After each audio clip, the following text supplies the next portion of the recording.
Hello, and I'm going to talk about 7 daily habits of high-performance students today. To begin with, you need to implement these habits into your daily life constantly, so these habits can help you be as productive as you can be. So, to begin with, the first one is entering a flow state. Now, this is a concept originally named in 1975 by psychologist Mihai Csikszentmihalyi. He said that a state of concentration or complete absorption with the activity at hand and the situation. It is a state in which people are so involved in an activity that nothing else seems to matter.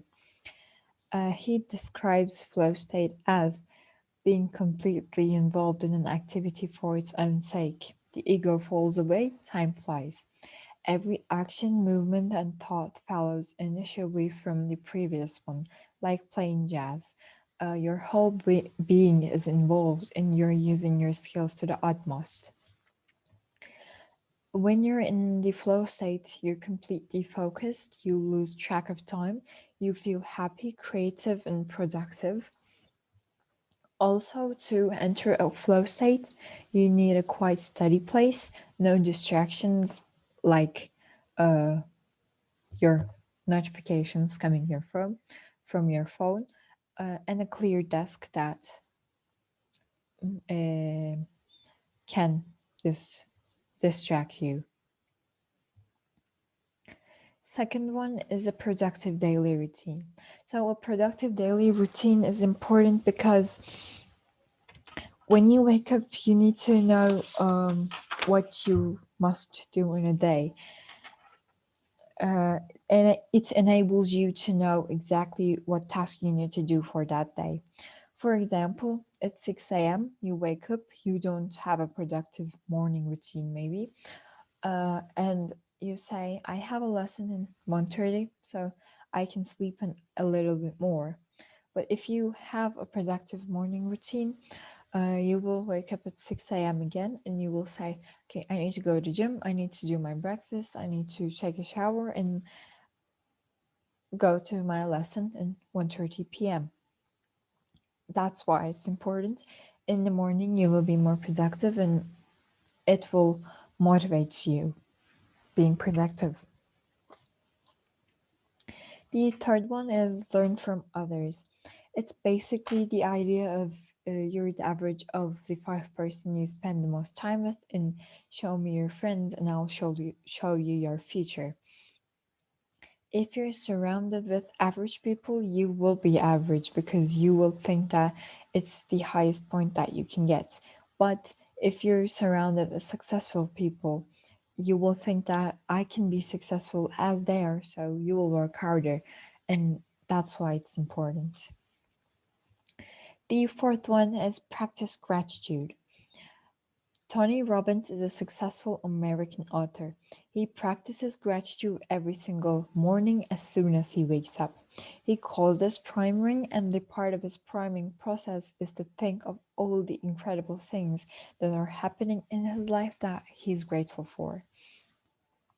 And in 2014, researchers Mark Trussler and Spark Soroka set up an experiment run at McGill University in Canada. And in the studies, volunteers were asked to go to a news website and choose a news. And results show that people choose negative topics such as corruption, setbacks, and hypercrisis, and so on. They stay away neutral and positive stories. The researchers explain this as evolved to react quickly to a potential threat because these negative topics like corruptions or hypocrisis uh, means that this may happen to you too. So it's your brain understands this as a potential threat. The fifth, also, you can't be sad and grateful at the same time, and or angry or grateful at the same time. So being grateful, making things that you are grateful for also makes you positive people, a positive person, which will make you a positive life for you. The fifth one is be willing to pay the price. If you ask a student what's their aim, they will probably say the best results or the best college that they can go. But if you really want to do these things, you need to be willing to pay a price, because best college requires studying maybe 10 hours a day, and 10 hours is a long time when you consider a day is 24 hours. Um, you may need to cut down your social life or the time you spend for your hobbies to really get successful.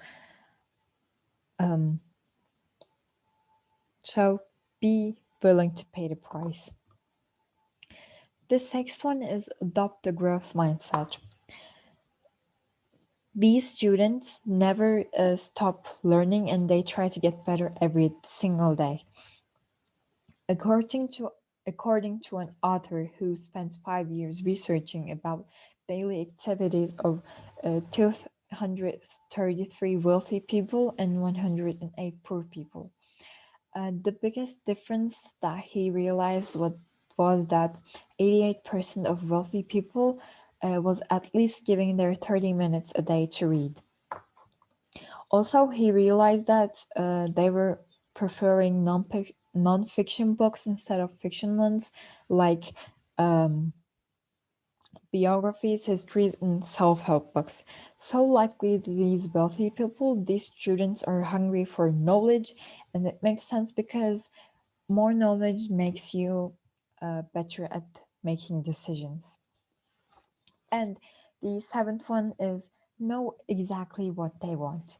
You need to be clear about what you want. You may be studying 8 hours a day, but if you don't know what you will be choosing when it comes to college,